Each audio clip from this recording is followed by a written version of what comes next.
warahmatullahi wabarakatuh. Alhamdulillah wassalatu wassalamu ala rasulillah wa ala alihi wa sahbihi wa man wala wa tubu ilaih amma ba'du. Bapak, Ibu guru dan semua siswa SMA Negeri 1 Ngawi yang dirahmati Allah, puji syukur kita panjatkan kehadirat Allah Subhanahu wa taala yang telah memberikan kita rahmat, berkah serta banyak nikmat yang tak terhitung jumlahnya sehingga kita sampai pada hari ini masih dapat beribadah puasa di bulan Ramadan ini dan tentunya ibadah-ibadah yang lain juga. Sholawat serta salam tidak lupa senantiasa kita curahkan kepada junjungan kita Nabi besar Nabi Agung Muhammad Sallallahu Alaihi Wasallam yang selalu kita harapkan kita nantikan syafaatnya kelak di yaumul qiyamah. Amin ya robbal alamin. Perkenankan di sini saya akan menyampaikan kultum dengan tema infak dan takwa. Infak adalah pemberian atau sumbangan harta kepada orang lain atau badan usaha di luar zakat. Infak merupakan amalan sunnah yang dianjurkan dalam Islam, sebagaimana salah satu sifat yang dimiliki Nabi Muhammad SAW, yaitu beliau adalah orang yang luar biasa dermawan dan lembut hatinya. Kata infak berasal dari bahasa Arab anfaqo yang berarti membelanjakan harta atau memberikan harta.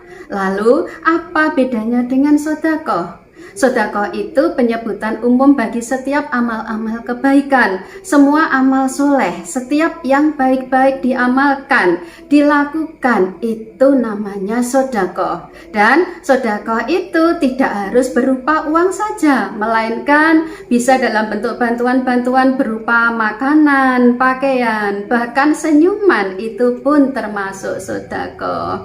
Lalu infak dan zakat itu disebut sedekah. Infak dibagi menjadi dua. Yang pertama ini infak wajib, infak dari seorang suami kepada keluarga. Yang kedua infak sunnah. Setelah selesai kebutuhan keluarga, sudah beres semua. Nah, selanjutnya dapat digunakan untuk infak sunnah. Contohnya untuk infak orang tua, kerabat dekat, anak yatim, orang-orang miskin, orang-orang yang kesulitan di perjalanan dalam mendapatkan bekal, dan lain-lain.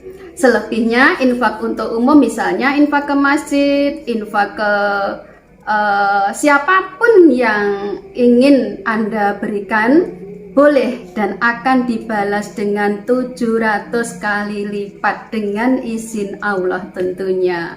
Nabi Muhammad SAW mengajarkan kita untuk tidak pelit walaupun kita hanya punya sedikit. Dalam kondisi terbatas tetap kita harus bisa menolong orang lain, karena alladzina yunfikuna fisyara'i waddara'i. Orang yang beriman itu senang berinfak, baik dalam keadaan lapang maupun dalam keadaan sempit. Sebagaimana juga yang sudah tertera dalam Quran Surat Ali Imran ayat 133-134. Bersegeralah menuju ampunan Allah dan surga Allah yang luasnya selangit dan sebumi, yang ampunan dan surga Allah itu dijanjikan untuk orang-orang yang bertakwa. Lalu, tahukah kita siapa orang-orang yang bertakwa itu?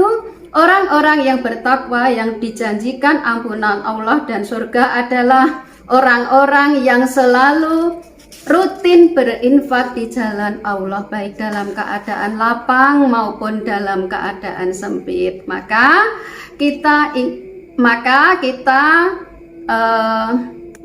jika ingin dikategorikan oleh Allah sebagai orang-orang yang bertakwa, selalulah rutinlah berinfak di jalan Allah, baik dalam keadaan lapang maupun sempit. Nah, di sini untuk kalian siswa SMA Negeri 1 Ngawi sudah rutin berinfak ya di setiap hari Kamis. Nah, itu salah satunya. Berikutnya tujuan infak itu antara lain yang pertama dapat membantu orang-orang yang membutuhkan, dapat mengatasi kebutuhan yang mendesak, mendukung proyek-proyek kemanusiaan dan kebajikan, membangun dan mengembangkan kepentingan umat Islam dalam bidang sosial, ekonomi, dan keagamaan, serta dapat memperkuat solidaritas dan mempersatukan antar umat Islam. Berikutnya keutamaan infak dan sedekah di jalan Allah. Yang pertama akan didoakan malaikat agar Allah memberikan penggantinya. Allah akan menambah kemuliaan dan derajat seseorang. Harta kita akan Allah pelihara hingga membesar seperti gunung. Infak juga termasuk iri yang diperbolehkan karena besarnya keutamaan di dalam berinfak. Demikian kultum yang dapat saya sampaikan.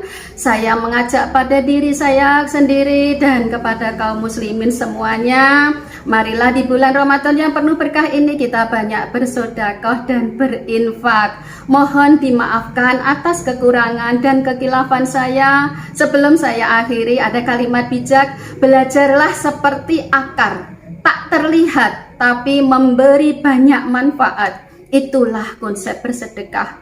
Belajarlah seperti air, selalu dibutuhkan tapi selebihnya dibuang. Itulah konsep mengikhlaskan. Sekian, usikum wa nafsi bitaqwallah. Wassalamualaikum warahmatullahi wabarakatuh.